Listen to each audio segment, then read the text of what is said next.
The Need for Speed movie is a good movie, and I'm tired of pretending it's not. This movie has always been solely judged on its name, and while I do think that's a shame, I also absolutely get it, man. The idea of making a big budget movie adaptation of Need for Speed of all franchises is simply terrible. There's no way of getting around that. For those of you unfamiliar with these games, Need for Speed does not have an overarching plot, memorable characters, or also iconic locations. There are stories in some of the games, sure, but they're usually the most basic excuses to get you into races or police chases. Need for Speed games are first and foremost about driving. Making a movie about that would be like adapting Gran Turismo into a movie. Oh. But the thing is, they did capture the essence of Need for Speed really well here. This movie has such a charmingly chaotic energy, a lot of fun stunts, a pretty forgettable but inoffensive story, and an entertaining friend group constantly trying to find new ways to bend the rules of physics. When it first came out, this movie got a lot of flack for trying to copy The Fast and the Furious. But to me, this couldn't be further from the truth, honestly. Need for Speed released in 2014. At that point, the Fast and the Furious franchise already dragged the safe for Rio, fought a tank, dragged a plane out of the sky, and started a tradition of reviving their main characters. Compared to that, the Need for Speed movie seems like a documentary. The Fast and Furious franchise used to be about car culture of the 2000s, and later evolved into the almost superhero-esque action franchise it is today. Which I love, by the way. This is not a critique. Need for Speed, on the other hand, tried to capture the car culture of the 2010s, and I think it does that really well. I do believe that if people would have been able to look past the title, this movie could have been really successful. Or to put it in other words, don't call it the Need for Speed movie! That title made sure that no one besides 13-year-old me would ever be interested in seeing this movie. And I absolutely can't blame anyone for that. But hey, since you're here anyway, please allow me to try and convince you that the Need for Speed movie is actually pretty solid. Do you feel like you're dying inside?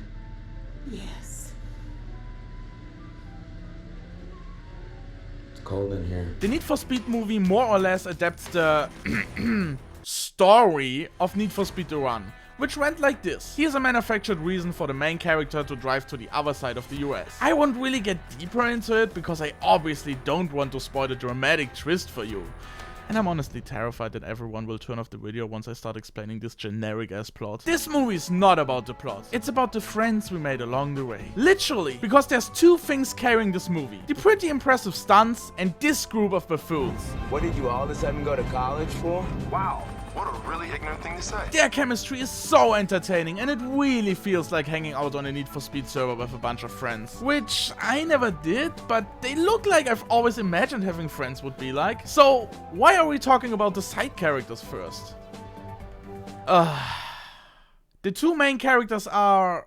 You know what? Maybe I won't try and convince you this movie's good. Nah, that's overstating it, but come on. You have Aaron Paul, aka Toby Marshall, as our main character, desperately trying to appear as cool as possible, and even more desperately trying to launch a franchise. I won't imply anything here, but I do want to point out that Breaking Bad ended the year prior, and being the main character in a big budget action franchise would probably not hurt your career. He's fine. I mean, he's no Dominic Toretto, which is a compliment, by the way. But yeah, he spends the first half of the movie with this nearly insufferable tough guy act, but later warms up more and starts acting more naturally, which is very welcome. And then there's his mortal enemy, Dino Brewster. And he's even worse. Look at the way he stands, the way he walks, the way he moves his head like he's a bully on a Disney Channel movie. He's the most boring and annoying antagonist you could ever put in a movie. He literally has no reason to be this much of an asshole. I guess Dino and Toby don't like each other because they had a crush on the same girl in the past. It's very vague and not at all enough of a motivation for him to be so arrogant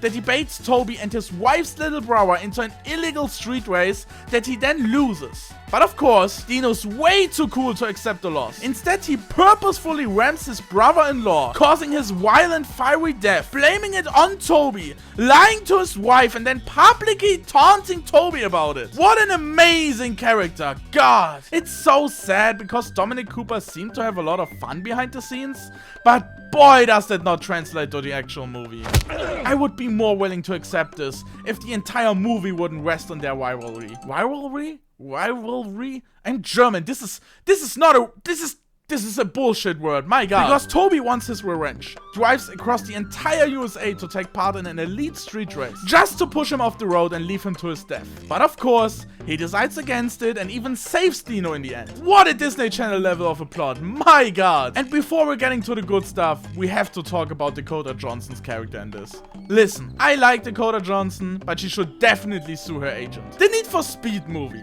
the Shades of Grey trilogy, and Madame Web. What an incredible career. I'm not saying she shouldn't have starred in this movie.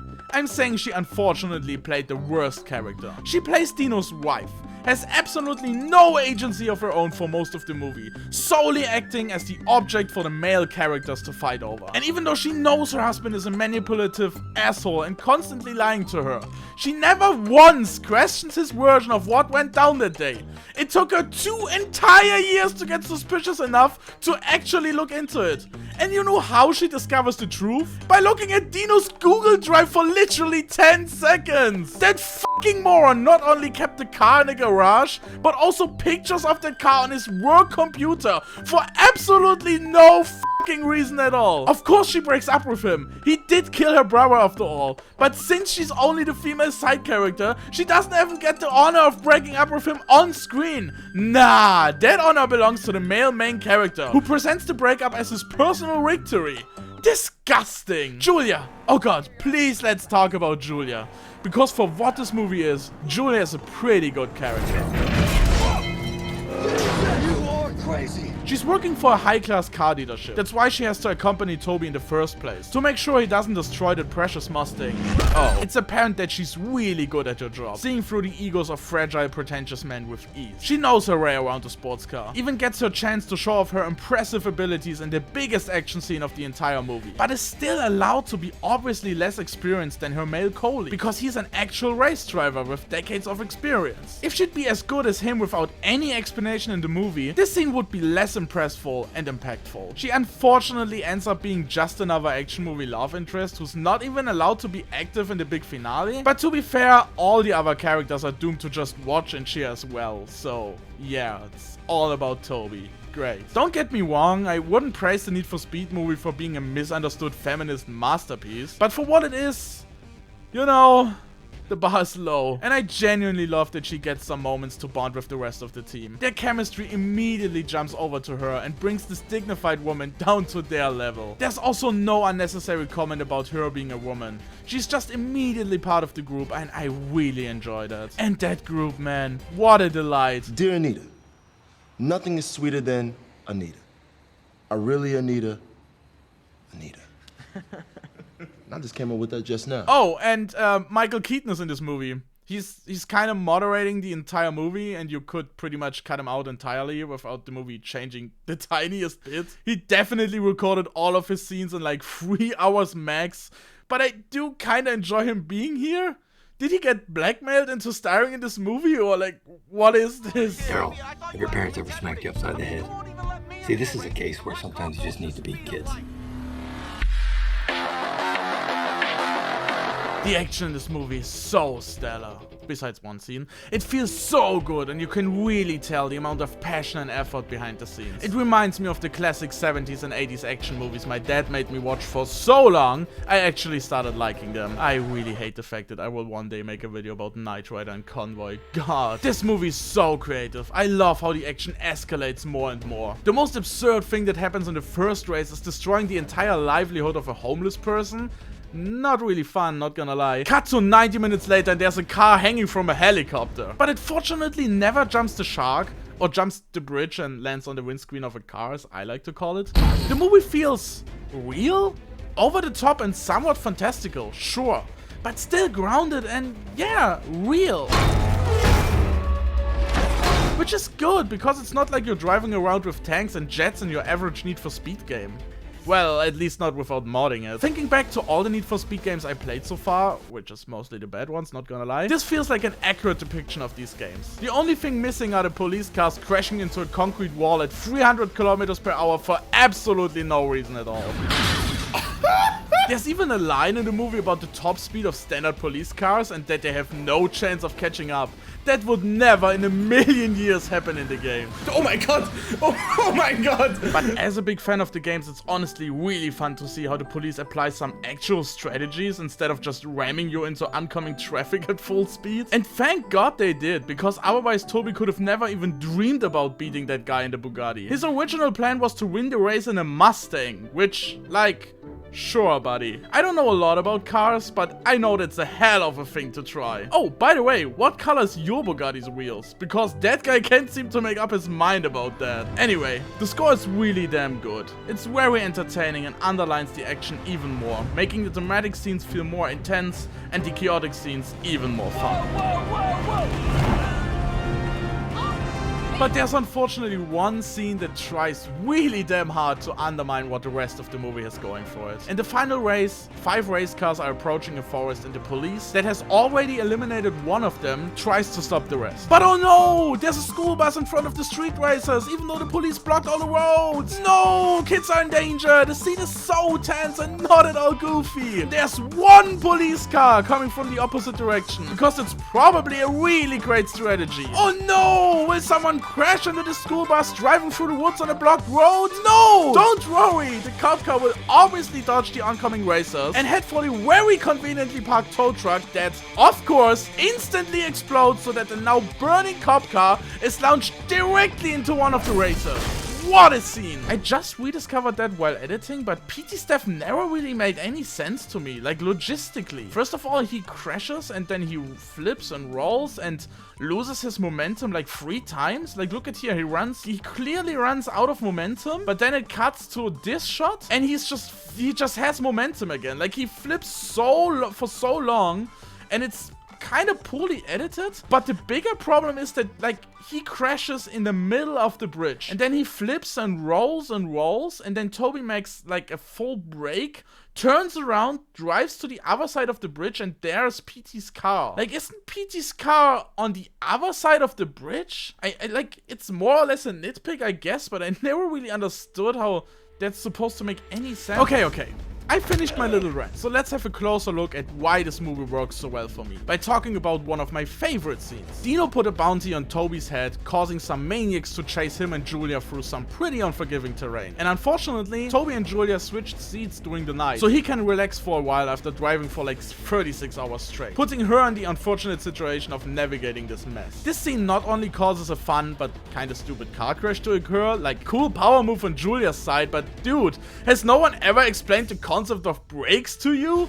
Never mind. They eventually end up on a mountain with absolutely nowhere left to run. And sure, Dominic Toretto would apply his secret mastermind technique of simply jumping down a cliff and using plot armor to survive, but Need for Speed did a pretty good job at convincing the audience that no, this is fucking dangerous. Lucky for them, air support arrives at the very last second. Toby's buddy Benny, aka the best character in the movie, is usually responsible for scouting the area from above to make sure no one crashes into traffic during a legal street race. Fun idea, yet absolutely not faithful to the game. His skills are obviously put to good use during this chase across the country, yet his friends still constantly taunt him and refuse to call him his preferred codename. Because it's honestly really stupid. Alright, enough messing around, alright? What's the status? Liar 1. Clear, and this is Maverick. Call me Maverick, or I will kamikaze this into your nutsack. So now, with Toby at his mercy, he sees his ultimate opportunity to demand the respect he honestly really deserves. And my handle is Maverick. Gotta call me Maverick. Let me hear it. Maverick! Was that so bad? So, we have a really entertaining scene that's very well constructed to wildly escalate. It sticks out to me because not only are they showing how a sports car that's clearly not made for this kind of terrain is struggling, they also show how an inexperienced driver is really struggling as well in a situation this intense. The scene looks great, sounds great, feels really tense, yet still has some room for authentic comedy. But what I appreciate most is that rescue. As a Fast and Furious fan, I've gotten so used to the jokes always being priority number 1. Even if they entirely undermine the stakes of the scene, or hell, sometimes the entire movie. Why be clever and find a way to make Roman funny but also capable and vulnerable, when you can just point out how he's probably actually invincible, so you never have to care about creating actual stakes ever again. God, Fast 9 is so bad, I love it. Here, they make sure to not accidentally undermine the danger of the scene or the friendship between the characters by adding a small extra detail. Until the moment the car is attached, Benny is entirely focused. Look at my boy, he's genuinely concerned about his friends, takes the situation seriously and only starts taunting them when the car is secured. Sure, Julia still gets absolutely traumatized by that, but necessary casualty, I'd say. But seriously, they'd probably have to jump anyway because Benny can't really lift the car up without destroying its entire front. So he did not put them in any unnecessary danger just to crack some jokes. If he started to not take the situation entirely seriously right from the start, we would either perceive him as a horrible friend, looking at you, every single character in Fast 9, or we would get the feeling that, oh, the characters already know they're safe, so why would I be concerned, looking at you, Fast 9? It might sound silly, but it's the one extra bit of attention to detail that raises this movie over a lot of recent joke-heavy blockbusters for me. And most scenes are like that for me, striking a pretty good balance between chaotic fun and actual tension, making this movie infinitively rewatchable for me. Hey! What just happened? You're amazing. I can't believe we're alive. Sitting alone in a dark room, writing a script that praises the Need for Speed movie. That's really not how I imagine my 20s. It's fun though, this movie. It doesn't necessarily do anything groundbreaking or all too special, but it is very well executed and simply a lot of fun to watch. You clearly feel the aspiration to create a movie that's actually about cars, that feels like the classics, and I do appreciate that a lot. How any studio boss could ever think that calling this Need for Speed was a good idea, I'll never know. I'd say you could pretty much call this anything car related and it would have probably done better, financially and critically. Damn, let's call it Cars the live action remake. At least that would have potentially sparked some morbid interest in the audience. To be fair, the movie did make its money back, grossing over 200 million on a 66 million budget plus marketing. There even have been rumors about a sequel shortly after the movie was released, but regarding the fact that I have heard nothing about that for an entire decade and that the Need for Speed franchise is being in shambles anyway, yeah, I don't think that's ever going to happen. And honestly, I made my peace with that. I never expected to get a modern racing movie with such an entertaining energy, and I really doubt they would have been able to recapture the same spirit in the potential sequel. Of course, I haven't seen every movie ever released, but it's still so wild to me that of the movies I have seen, Need for Speed is one of the best racing movies of the 2010s. Now, is that a big achievement for Need for Speed? Or just a terrible sign of how far the bar has fallen? Honestly, I'd rather not think about it. It doesn't really matter anyway, because Ford v Ferrari released in 2019, and that's not only one of the best racing movies ever made, but also my literal favorite movie of all time. So Need for Speed is like top 3, top 5, top... It's okay. Anyway, is there anything left to talk about? Linkin Park wrote a song for this movie's finale, courtesy of Transformers, I suppose. We not for roads untraveled. There's a novelization of this movie that I actually wanted to read for this video, but no. There's a Ninja Turtles figurine and one of the very first shots of the entire movie. Maybe that's why I like it so much. Oh yeah, the brother-in-law has a vision about Toby avenging his death that actually turns out to be true in the end. And if you want to know if that's a joke or not, you have to go watch the movie yourself now. Bye! The Night Watch commander had assembled 3 patrol squad cars whose sole duty would be to stop the alleged race. To this end, he'd equipped them with some extraordinary tools, 3 new highly accurate radar guns, 3 extra sets of walkie-talkies, and borrowed from the New York State Police, a spike strip. Damn, one whole spike strip, man, God. How are you supposed to listen to a whole audiobook with that, like, advertisement narrator? Oh, I can't stand it, it's awful.